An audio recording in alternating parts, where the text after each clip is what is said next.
Mufti Menk, I would like to thank you first.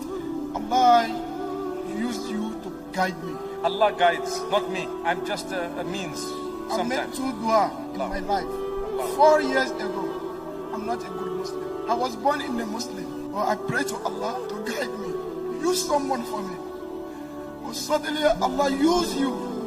I listened to your YouTube channel. First what I start with. I start with your story that you say about all the prophets. Then I pray to Allah 2 things I would like to share with you. I make dua to Allah. Let me see this person to thank him.